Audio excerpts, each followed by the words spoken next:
21 अगस्त नाग पंचमी के दिन इस पेड़ को छूकर आ जाना, जीवन से दरिद्रता का अंत हो जाएगा। इस पेड़ पर साक्षात देवी मनसा का वास होता है।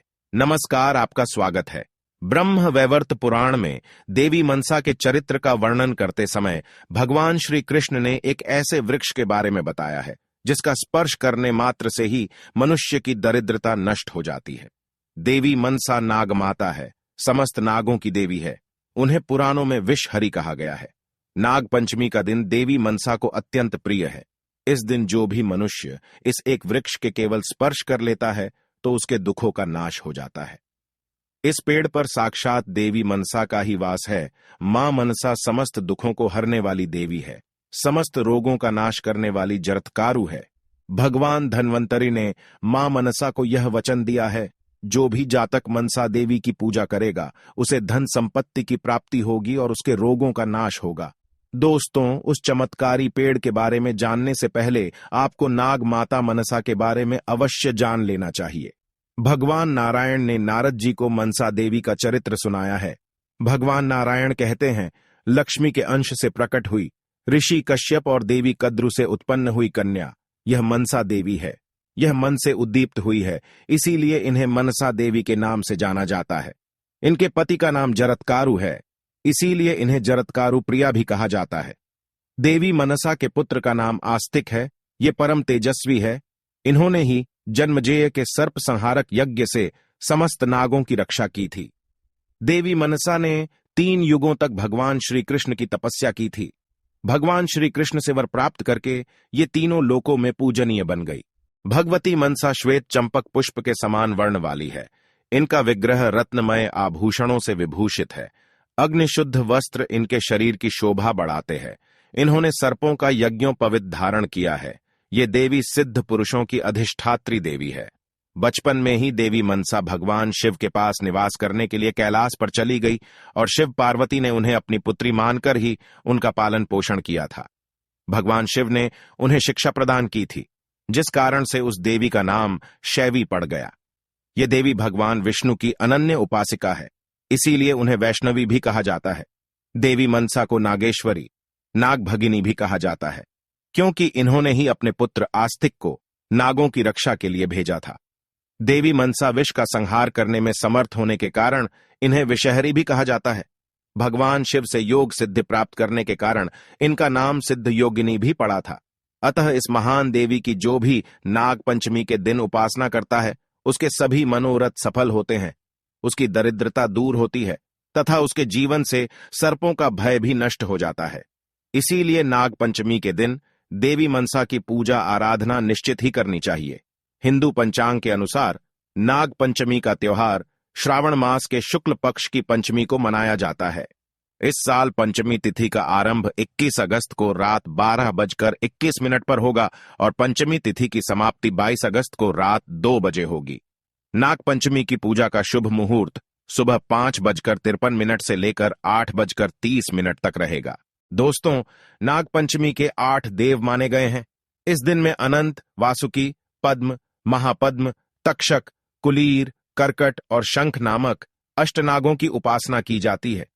नाग पंचमी से एक दिन पहले चतुर्थी के दिन एक बार भोजन करें तथा पंचमी के दिन उपवास करके शाम को भोजन करना चाहिए। पूजा करने के लिए नाग का चित्र या मिट्टी की सर्प मूर्ति को लकड़ी की चौकी के ऊपर स्थान दिया जाता है। फिर हल्दी, रोली, चावल और फूल चढ़ाकर नाग देवता की पूजा की जाती है। उसके बाद कच्चा दूध, घी, चीनी मिलाकर लकड़ी के पट्टे पर बैठे सर्प देवता को अर्पित किया जाता है। पूजन करने के बाद सर्प देवता की आरती उतारी जाती है। सुविधा की दृष्टि से किसी सपेरे को कुछ दक्षिणा देकर यह दूध सर्प को पिला सकते हैं। पंचमी के दिन द्वार के दोनों ओर गोबर से नागों की आकृति बनानी चाहिए। पंचमी को कुशका नाग बनाकर गंध, पुष्प आदि से उनका पूजन करे। दूध, घी, जल से स्नान कराए। दूध में पके हुए गेहूं और विविध नैवेद्यों का भोग लगाए। इस पंचमी को नाग की पूजा करने से वासुकी आदि नाग संतुष्ट होते हैं और वह पुरुष नागलोक में जाकर बहुत काल तक सुख का भोग करता है। इस प्रकार नियमानुसार जो पंचमी को नागों का पूजन करता है वह शारीरिक और मानसिक कष्टों से मुक्त होता है, उसे धन धान्य की प्राप्ति होती है और मृत्यु के पश्चात वह श्रेष्ठ विमान में बैठकर नागलोक को जाता है। पंचमी तिथि को नागों का पूजन करके इस मंत्र का उच्चारण करना चाहिए। ओम कुरुकुल्य फट स्वाहा। इस मंत्र के उच्चारण से जीवन से सर्पों का भय समाप्त होता है। जिस स्थान पर यह मंत्र बोला जाता है उस स्थान पर नाग कभी नहीं आते हैं और कभी कष्ट नहीं देते हैं, ऐसा वचन समस्त नागों ने दिया है। पंचमी के दिन नागों की पूजा के साथ ही देवी मनसा की पूजा भी करनी चाहिए। देवी मनसा की मिट्टी की प्रतिमा अथवा उनकी तस्वीर के सामने उनकी पूजा करनी चाहिए। इसके अलावा नाग पंचमी के दिन देवी मनसा के इस मंत्र का उच्चारण भी करना चाहिए। ओम ह्रीं श्रीं क्लीं ऐं मनसा देव्य स्वाहा। जिसे इस मंत्र की सिद्धि प्राप्त हो गई वह धरातल पर सिद्ध है। उसके लिए विष भी अमृत के समान हो जाता है। आइए अब जान लेते हैं वह कौन सा पेड़ है जिसका स्पर्श करने मात्र से ही देवी मनसा प्रसन्न हो जाती है। ब्रह्मवैवर्त पुराण में भगवान विष्णु ने मनसा देवी के चरित्र का वर्णन करते समय देवी मनसा को प्रसन्न करने के उपाय बताए हैं। देवी मनसा को गुड़ा का पेड़ अत्यंत प्रिय है। श्रावण शुक्ल पंचमी के दिन इस वृक्ष पर देवी मनसा का आवाहन करने से देवी मनसा जल्दी प्रसन्न होती है। गुड़ा के पेड़ को कपास कहा जाता है, इसीलिए नाग पंचमी के दिन कपास के पौधे को स्पर्श जरूर करना चाहिए। इस दिन जिस स्थान पर भी कपास का पौधा हो उस स्थान पर जाकर उस पौधे को स्पर्श करके देवी मनसा का स्मरण करना चाहिए और हो सके तो देवी मनसा के मंत्र का उच्चारण करना चाहिए। इसके अलावा इस दिन अगर आप कपास के पौधे की पूजा करते हैं और उसे जल चढ़ाते हैं तो देवी मनसा जल्दी ही प्रसन्न हो जाती है। इस दिन आप कपास के पौधे को थोड़ा सा कच्चा दूध भी चढ़ा दें और देवी मनसा से प्रार्थना करें।